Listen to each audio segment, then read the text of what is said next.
आदिवासियों के पास जो सबसे बड़ा धन है वो है उनकी ज़मीन। लेकिन एक समय था जब उनकी ज़मीन छीनी जा रही थी, धोखे से, ज़बरदस्ती से। तब एक कानून बना था, छोटा नागपुर टेनेंसी एक्ट। ये एक्ट 1908 में ब्रिटिश एरा में बना था और इसका मेन मकसद था आदिवासियों की ज़मीन किसी भी हालत में नॉन ट्राइबल्स को न बेची जाए, ना रजिस्ट्री हो सकती है और ना ट्रांसफर। क्योंकि ब्रिटिश के टाइम पे और बाद में भी कई लोगों ने धोखा देकर उनकी जमीन उनसे छीन ली। लेकिन सीएनटी एक्ट कहता है कि जमीन सिर्फ उसी के जाति के लोगों को ट्रांसफर हो सकती है, वो भी सरकारी तरीके से। सीएनटी एक्ट एक शील्ड है लैंड माफिया, करप्ट ऑफिसर और कॉरपोरेट लूट के अगेंस्ट। अगर किसी ने धोखे से या चालाकी या फोर्स से उनकी ज़मीन छीन ली तो सेक्शन 46 कहता है कि बिना परमिशन ज़मीन लेना इल्लीगल है, जेल भी हो सकती है।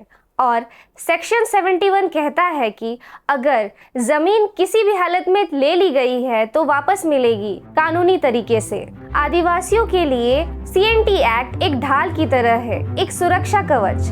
लेकिन दोस्तों, कुछ साल पहले इस एक्ट में कुछ अमेंडमेंट्स लाए गए जिसमें बोला गया कि ज़मीन ली जा सकती है सरकारी कामों के लिए। अब सवाल ये उठता है कि क्या हम डेवलपमेंट के नाम पर अपने अधिकारों को खोना चाहते हैं? ये सिर्फ एक कानून की बात नहीं है, हमारे पूर्वजों ने अपना खून बहाया है। बाबा तिलकर, सिद्धू कान्हू और बिरसा मुंडा ने तो कब का कहा है कि जमीन हमारी माँ है, माँ को बेचा नहीं जाता। हमें जागरूक होना होगा, अपने राइट्स को समझना होगा।